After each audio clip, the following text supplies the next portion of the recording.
힘든 매서운 칼바람이 매일같이 불어오는 듯한 기분이 드네요. 그리고 이 바람을 어디선가 저희 가정에 몰고 오는 바람몰이꾼을 막아서 본 조금은 살벌하고 후폭풍이 여기저기 튕기는 그런 피바람의 사연을 보내봅니다. 저는 고등학교 때부터 수능 준비가 아닌 유학 준비를 했고 그로 인해 대학은 미국에서 나왔습니다. 어릴 적부터 패션 디자이너가 되는 것이 오직 단 하나의 꿈이었기 때문에 패션 디자인으로 유명한 학교를 입학했고 졸업을 하고 나서 미국에서 취업을 해보려 했지만 생각만큼 잘 되지 않아서 한국으로 돌아왔어요. 한 3년 정도 한 대기업 패션 유통 회사에서 근무를 하다가 그만두고 난 후에는 제가 직접 디자인하고 만든 패션 소품을 판매하는 쇼핑몰을 운영하기 시작했고 결혼을 하고 나서도 한 3년 정도는 정말로 사업이 잘 되었습니다. 당연히 사업이 잘 될 거라는 기대와 희망을 가지고 시작했던 저의 개인 사업이었지만 막상 사람들이 저를 찾아봐주고 또 제 물건을 사주니 그저 신기하고 감사했죠. 남편을 처음 만나서 연애를 하는 도중에 직장을 그만두고 사업을 시작하게 되었었는데 그때부터 결혼 준비를 하고 또 결혼을 해서 함께 사는 3년이란 시간 동안 제 일은 정말 잘 되고 있었기 때문에 회사원이었던 남편보다도 프리로 일하는 제가 더 바쁜 듯이 보였고 그래서 남편이 얼굴 보기 힘든 여자라는 말의 줄임말로 얼든여라는 별명을 혼자 붙여서는 저를 자주 부르곤 했었어요. 오랜만에 보게 되면 우와, 얼든요 등장 하면서 바쁜 여자 만나는 게 보통 쉬운 게 아니란 말도 자주 했고 물론 농담이었고 저를 많이 사랑해줬기에 저는 이 별명을 들으면 또 재밌다고 방긋 웃어주곤 했었습니다. 이 남자와 결혼을 결심하게 된 이유는 저를 많이 좋아해주니까 그 사랑을 받는 기분이 너무 좋아서였어요. 유학까지 거뜬히 보내주시는 유복한 가정에서 자란 저는 그간 학창시절 동창생이고 유학하며 만난 새로운 친구들이고 대부분이 저와는 비슷한 가정에서 자고 날았던 친구들이었기 때문에 가정 형편이 어렵다는 것에 크게 신경을 써보거나 이해를 해보지는 못했습니다. 그냥 철없는 여자애였어요. 그러다가 우연히 회사 지인의 지인을 건너 알게 된 모임에서 지금의 남편을 만나게 되며 상황은 전과 완전히 뒤바뀌게 되었어요. 주기적인 모임도 아니었고 그냥 즉흥적으로 한 사람이 이 사람 저 사람을 불러내어 거의 열댓 명 가까이가 모이게 되었던 자리였습니다. 그 자리에서 초대를 받은 사람이 저와는 회사 동료였고 이 동료와 술을 마시다가 얼떨결에 술 마시는 장소만 바꿔보자면서 그 모임을 따라가게 되었다가 그 많은 남자들 중에서 저희 남편한테 딱 꽂히고 말았던 것이었죠. 사실 그 자리에서 연인이 없던 사람이 겨우 3명이었는데 저하고 남편 그리고 다른 여자분 딱 하나였어요. 자연스럽게 분위기는 솔로인 남자가 솔로인 여자 둘을 선택해야 하는 얄밉고도 짓궂은 분위기로 흘러갔고 남편도 딴에는 같이 재미있게 분위기를 만들어 보고자 했던 것 같은데 저를 선택할 것만큼은 진심이었더라고요. 모임 후에 제 직장 동료를 통해서 제 연락처까지 얻어내고 그렇게 연락을 직접 하기까지 이르는 적극적이고 남자다운 모습을 보여줬고요. 그렇게 저희는 다소 불같은 첫 만남을 거쳐 불같은 사랑을 해보고는 서로를 차츰 알아갔다 싶던 다음에 결혼을 약속했습니다. 그 과정에서 저는 이미 회사를 그만두고 개인 사업을 준비하던 중이었고 사업에 무지했지만 직장을 다니며 창업 한 번은 꿈꿔봤었던 청년이었던 저희 남편은 저의 일을 굉장히 흥미롭고 관심 있게 지켜보면서 나름대로 도와줄 수 있는 것들, 예를 들어 함께 샘플 구매하러 시장을 다닌다거나 시장 조사하는 것들을 같이 다녀주면서 짐꾼 노릇을 해주고 저를 북돋아주곤 했었어요. 사실 저는 당장에 이 사업이 잘 되지 않더라도 친정이 유복하니까 그닥 망한다는 것에 대한 부담감이 없었거든요. 그러니 부담 가지지 말고서 최선을 다해보자는 마음이 가장 먼저였는데 남편은 달랐던 것 같습니다. 사업을 준비한다는 애가 자기 사업이 아님이에도 어느 순간부터 저의 재정 상태를 걱정하고 씀씀이를 비난하기 시작한 남편은 급기야 그렇게 살 거면 사업을 때려치우라는 다소 주제넘는 소리를 결혼하기 전부터 저한테 했었습니다. 화도 났지만 그렇다고 싸워서 헤어질 용기도 없었기 때문에 제가 달라져야겠다는 생각을 하면서 그 다음부터는 데이트에 드는 비용도 신경 써가며 돈을 아꼈습니다. 지금 생각해보면 그냥 지지리도 궁상 맞은 새끼 옆에서 비위를 맞춰주느라고 저까지도 궁상 맞아진 것이었네요. 이런 와중에도 저는 오히려 결혼을 언제 하는지에 대해서 더 궁금해하고 애달파 했었습니다. 남편의 입장에서는 돈이 많아 보이고 유학까지 미국으로 다녀왔다는 저를 거절할 이유가 없었고 돈 쓰는 거 말고는 남편도 저를 좋아하는 마음이 당시에 상당히 컸었기 때문에 결혼은 그 후에 차근차근 진행이 되었어요. 초반에 사업이 바빠 정신이 없던 몇 달의 시간을 제외하고 나서는 일이 익숙해지면서 주변 일을 둘러볼 수 있는 여유가 생겼고 그 시기에 서둘러 결혼식도 올렸죠. 제가 너무 일 때문에 정신이 없던 사이에 시부모님을 인사드리고 상견례도 치러서인지 제가 미처 결혼 전에 몰랐던 것들이 결혼하고 나서 뒤늦게야 아차 하면서 보이기 시작하더군요. 온전히 결혼에 신경을 쓰고 이것저것 따져봤어야 했는데 여유 없는 시기에 그나마 숨통이 트이는 때가 찾아왔다면서 결혼을 강행한 저의 잘못이었던 것입니다. 도대체 뭐가 보였길래 이러냐고 물으시는 분들께 몇 가지 말씀을 드리자면 저희 남편은 비교적 좋다고 알려진 금융계열의 회사에서 근무를 하고 있었고 또 학벌부터 시작해서 조건이 상당히 좋았던 남자였기 때문에 제가 시댁에 대해 고민할 거리가 생길 거라고는 전혀 생각을 못했는데 결혼을 하고 보니 저희 시어른들의 노후가 전혀 준비되어 있지를 않은 겁니다. 분명 서울 안에 자기 아파트도 있었지만 그것 말고는 가지고 있는 자산이 하나도 없었으며 아파트도 어쩌다 살다 보니 가격이 오른 것이라 도무지 팔지를 못하고 끙끙 앓으면서 가지고만 있는 자산이었어요. 남편 밑으로 여동생이 둘이나 있는데 남편 하나 말고는 30대 여동생들도 한 명은 취업준비생이고 한 명은 조그만 회사를 다니는데 버는 족족 부모님께 용돈은커녕 자기 사고 싶은 거 사재기에 정신없어하며 카드값을 메꾸고 사는 인생이었던지라 시부모님을 챙길 사람이 저희 남편밖에 없었습니다. 결혼 전에 저희 부모님께서는 시부모님의 재정 상태를 여러 번 물어보셨고 상견례 자리에서 그에 대한 대답이 영 시원찮은 것에 불안함을 느꼈던 저희 부모님께서 보다 확실하게 질문을 던지며 혹여나 내 딸이 두 분의 노후를 챙겨야 하는 상황은 없었으면 한다는 그렇지 않으면 지금 아예 결혼을 반대하고자 한다며 다소 차가운 말도 분명히 하셨는데요. 그때 시부모님은 절대로 남의 집 귀한 자식한테 우리 인생 맡기지 않는다. 라면서 자신들에게 딸이 둘이나 있으니 절대로 외롭지도 않고 늙어서 며느리 손에 기댈 이유가 없다고 신신당부를 하며 저희 부모님을 안심시켰습니다. 그런데 결혼하고 나니 웬걸 딸들 둘 다 각자 인생 살기가 너무 벅찬 나머지 시부모님께 관심은 일도 없는 상태였고 오히려 시부모님보다도 딸들이 저한테 들러붙어 챙김을 요구하는 지경에까지 이르렀습니다.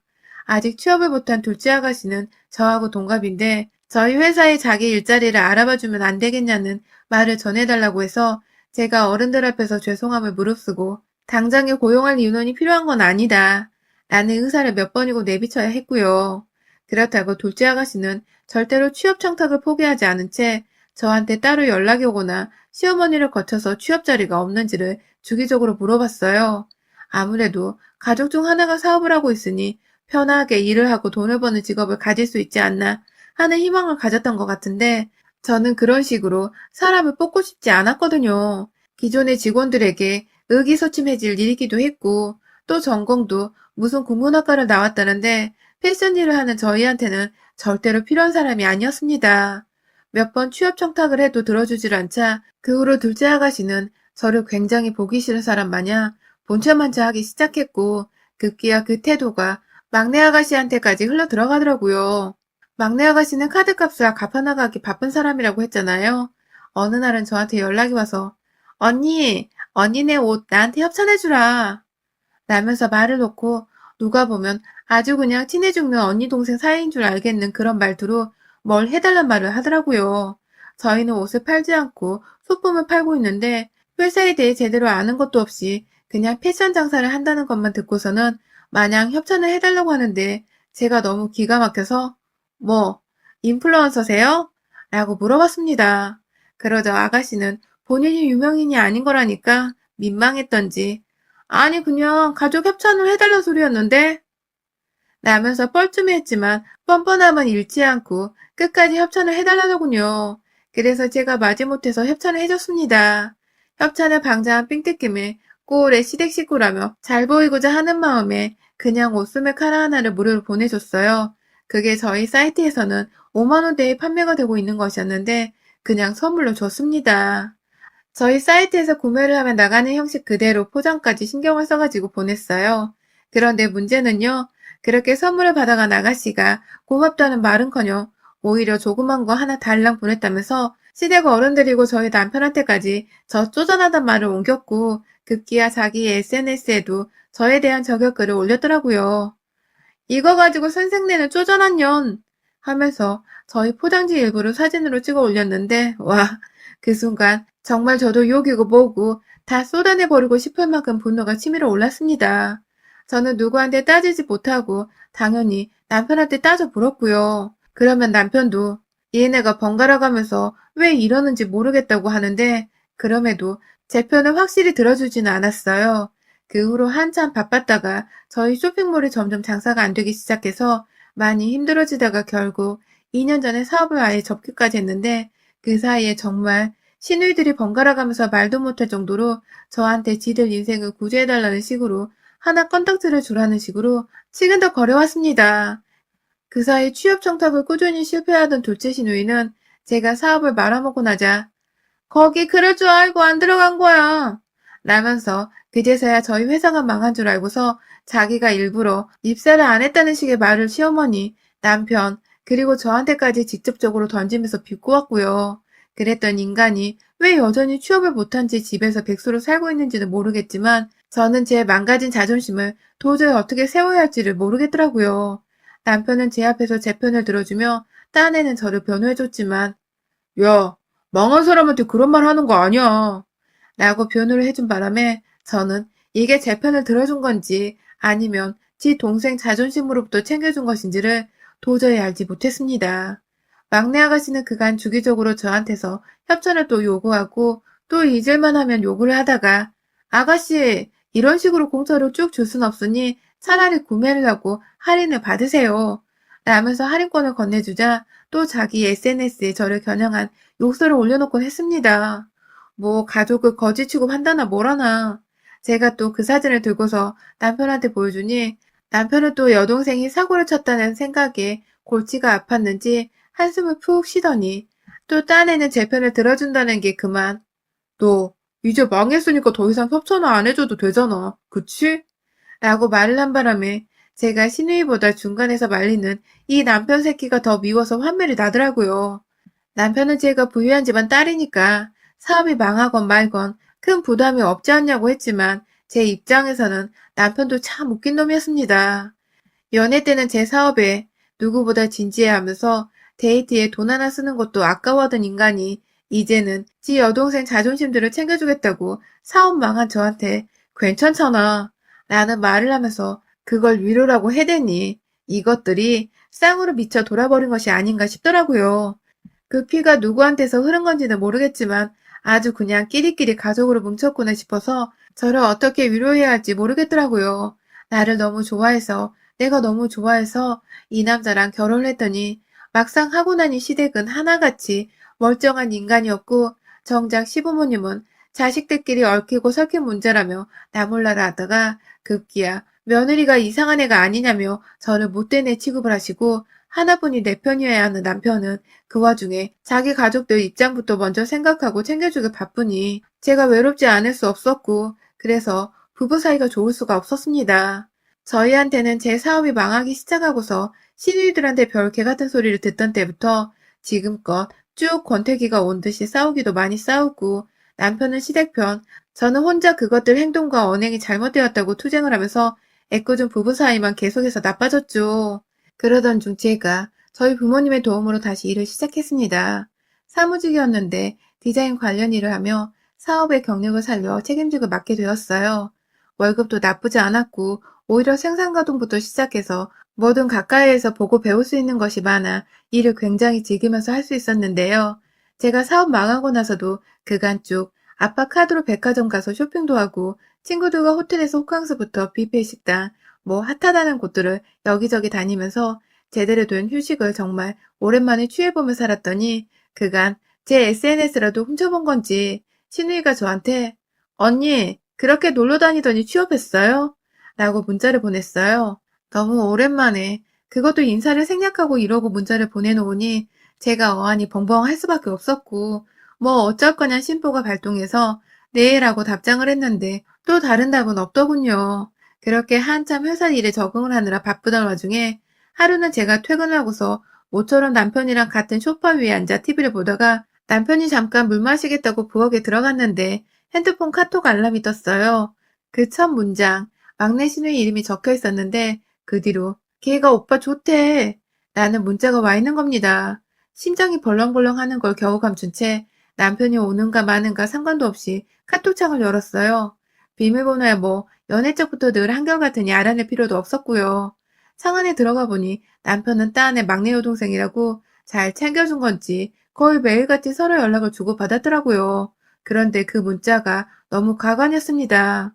지 오빠가 결혼하고 마누라가 있는 걸 아는 년이 자기 친구 중에서 이혼한 여자애부터 시작해서 싱글인 여자애까지 인스타그램 아이디를 링크 걸어 알려주면서 괜찮은 애라고 한번 만나보려면서 제 남편이 외간 여자를 만나게 하고 있었던 것이었습니다.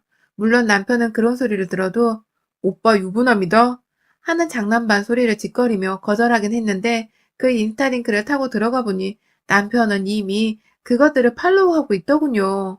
사진을 보려고 체크를 해봤다는 뜻인 것이었죠. 거실로 돌아온 남편이 너 왜 내 핸드폰? 이라고 말하다가 지 막내 동생이랑 나눈 카톡을 확인 중이라는 걸 알아보고는 급하게 핸드폰을 뺏어들어 저를 쳐다보는데 눈빛이 상당히 흔들리더군요. 너 이 새끼? 나는 말과 함께 남편의 가슴팍을 저도 모르게 본능적으로 다리가 올라가 버렸고 가슴팍을 빵 차버리니 이 인간이 뒤로 자빠지다 소파에 부딪히며 허리를 삐끗했는데 개의치 않고 자빠진 남편 손에서 핸드폰을 집어다가 제 핸드폰까지 챙겨서는 밖으로 나왔어요. 곧장 친정으로 도망가려다 천불이 나서 시댁으로 향했어요. 시댁으로 향하는 길에 택시 안에서 남편 핸드폰으로 신혼년이랑 남편이 주고받은 문자부터 시작을 해서 인스타그램 DM까지 확인을 해서는 남편이 신혼 친구년이랑 서로 인사를 주고받고 히히덕거리는 것까지 일단 무조건 사진을 찍어놨고요. 비록 남편이 바람을 핀 것 같지는 않지만 이미 딴 년이랑 연락을 주고받은 것만으로도 저는 상당히 기분이 잡치고 열불이 터졌습니다. 그걸 동조한 것이 다름 아닌 신우년이란 생각은 더욱 저를 치떨리게 했고요. 시댁에 도착하자마자 시부모님이 네가 이 시간에 혼자? 하면서 의아해하며 문을 열어주는데 이미 남편이랑은 갈라서 각오를 했기 때문에 저한테는 남과 다름이 없는 시어머니를 밀쳐버리고는 안으로 들어가 무작정 신우년부터 찾았습니다. 둘째 신우가 먼저 나와서 어? 오빠는? 하면서 저한테 인사도 걸은 채 지오빠부터 찾는데 저도 네 동생녀는? 이라며 인사를 걸은 채 막내 신우부터 찾으니 표정을 찡그리더라고요. 그리고 이내 뒤에서 나타난 막내 신우는 오빠는요? 하면서 역시나 제게 인사를 걸은 채 지 오빠부터 찾는데 왜? 네 오빠한테 또 네 친구 소개시켜 주려고? 하면서 신우의 가슴팍을 향해서 남편한테 했던 것처럼 발차기를 해버렸더니 뭉클한 가슴 위로 제 발이 비껴나가며 갈비뼈를 차긴 찼는데 그로 인해 신우는 아파 죽으려는지 비명도 못 지르고 그냥 윽 하는 굵은 외마디와 함께 나가 떨어졌습니다. 주변에서 이게 무슨 일이냐고 난리가 났는데 저는 막내 신우 낯짝 위에다가 들고 있던 남편의 핸드폰을 집어 던졌습니다. 코뼈에 핸드폰을 제대로 맞은 신우이는 그제서야 조금씩 죽겠다는 소리를 해대면서 왜 그래요 나한테 라고 소리를 질렀고 옆에서 둘째 신우는 제가 이리 열받아 할 줄도 아는 것이 신기했는지 지 여동생과 저를 번갈아 쳐다보고 있었는데요. 제가 시부모님 보면서 딸년 교육을 어떻게 시킨 거야? 어떤 동생년이 결혼한 유부남 오빠한테 지 친구를 만나보려는 개소리를 짓거리냐고. 라고 아주 그냥 잡아 족치겠다는 듯이 시부모를 향해 소리를 질러댔고요. 급기야 내가 니들 것들 싸그리 다 고소해버릴 거야. 나 이혼녀 만드는 데까 우리 부모님께 말씀드려서 제대로 족쳐 죽여버릴 거야. 라며 집구석에 보이는 물건들을 아무거나 집어서 허공으로 갖다 던지기 시작하자 그제서야 막내년이 사고를 쳤다고 생각을 한 건지 고수에게 겁먹은 시부모까지 딸년 족친다고 너 뭔 짓 한 거야? 뭔 짓 하고 다닌 거야? 라며 번갈아 딸년 살점을 때리더라고요. 그때 남편이 시댁에 도착을 했고 이미 난장판인 집구석에서 저를 진정시키겠다고 데리고 나가는 바람에 사태가 얼떨결에 진정은 되었는데 저는 그때부터 시작이었습니다. 저희 부모님께 이 모든 사실을 알림과 동시에 그간 결혼 생활을 하면서 신우들이 번갈아 나를 불편하고 괴롭혔었다며 고자질을 할 수 있는 건 다 해버렸고요. 그 밤에 저희 부모님은 친히 저희 집에 오셨다가 저희를 데리고 다시 시댁으로 가셔서는 급기야 저희 아버지가 시아버지 멱살을 잡고 딸년들 교육을 어떻게 시킨 거야? 하며 벽에 밀어붙였다가 옆에서 엄마들이 말리고 제가 말리고 남편이 말리고 신혼년들은 번갈아 가면서 울고 있고 아주 그냥 개판이었습니다. 그 다음에 아빠가 바로 신혼년들을 한 대씩 쳐보겠다며 이 쌍년들 내 앞으로 와 라며 시선을 돌렸는데 딸들 맞을까봐 시어머니가 그리고 옆에 있던 시아버지가 저희 부모님 팔을 붙잡으며 살려주세요 라고 하더군요. 자초지종 따질 것도 없이 자기들이 무조건 잘못을 한 거라는 생각부터 하면서 사죄를 하는 지경에까지 이르러 버린 것이었습니다. 저희 부모님은 싹싹 빌고 있는 시부모 얼굴 번갈아 보면서 겨우 화를 가라앉혔고 나가는 길에는 제 옆에 서 있던 제 남편의 머리를 한 대 철썩 때리시곤 넌 내 집안에서 아웃이야 라는 말과 함께 저를 데리고 집으로 돌아가셨어요. 당연히 서울에 있는 그 신혼집은 자신이 살고 있는 아파트를 팔지 않는 이상 일도 없는 시부모님께서 구해다 줄 수 없는 수준의 집이었기에 저희 친정부모님이 가지고 있던 아파트를 전세로 주신 것이었고 그래서 그 집은 제 것이나 다름이 없었기 때문에 저는 저희 집으로 갔고요. 남편은 차마 못 오겠었는지 문자로 전화로 계속해서 연락이 오는데 집으로는 들어오질 못하더라고요. 그 다음날에 저희 어머니는 저를 대신해 변호사까지 다 알아봐 주셨고 급기야 저 퇴근하고 나서 저를 변호사 사무실로 불러서 가보니 이미 서류 준비는 다 되어 있었고 남편이 불륜을 적나라하게 저지른 건 아니었지만 다른 의도가 있는 문자를 보낸 것만으로도 그리고 시댁 것들이 번갈아 이혼 사유를 만들어내며 지랄을 떤 것도 위자료 청구를 할 조건은 충분히 된다더군요. 그 말을 듣자마자 기다렸다는 듯이 시누이들과 주고받았던 문자들 그리고 내 남편한테 처음 여자를 소개시켜준다고 했던 신우말까지 다 캡처를 뜬 것을 보여주고 소송을 진행했습니다. 하나도 아쉬울 것이 없는 이혼이었습니다. 오히려 남편 새끼는 저 같은 여자 만나 그나마 집안일 걱정 없이 신혼 시작을 할 수 있었던 놈이었고 그나마 신우 것들은 빌붙을 수 있을까 싶은 건덕지가 하나 있었던 것이었는데 지들 발로 지들이 복을 차버린 꼴이었죠. 지금 남편은 위자료 대신 합의를 해서 잘 끝내자고 그도 아니면 제발 한 번만 봐주고 다시 잘 살아보자며 저한테 매달리고 있는 중이고 저 몰래 저희 친정에 찾아가서는 저희 부모님 앞에서도 여러 번 무릎을 꿇었다고 합니다. 뭐 저는 남편의 제대로 된 사과를 바랬었던 것이기에 잘하고 있다는 생각이 들었지 불쌍하다거나 연민이 느껴지지는 절대 않았어요. 남편한테 차라리 다시 합칠 수 있다는 희망 고문을 주면서 고소를 끌어볼까 싶기도 하는 요즘입니다. 지금 아니면 언제 또 이 남자가 제 앞에서 진심으로 지 가족들을 대신해 사과를 하겠냐고요. 저로서는 저 우습게 알았던 시가드까지 다 피말리게 하는 짓이다 보니 그 어느 때보다 재미지고 또 흥미로운 시간으로 느껴지더라고요. 하여튼 지들이 복도 없는 인간, 나 같은 여자랑 헤어지고서 신우년의 친구로 사는 그 외간 여자들이랑 연락을 한다고 얼마나 지금보다 더 행복하게 살 수 있을지 내가 죽을 때까지 눈을 뜨고 네 가족들과 네 행복을 지켜볼 거다. 여러분의 생각은 댓글로 남겨주세요. 오늘도 시청해주셔서 정말 감사합니다.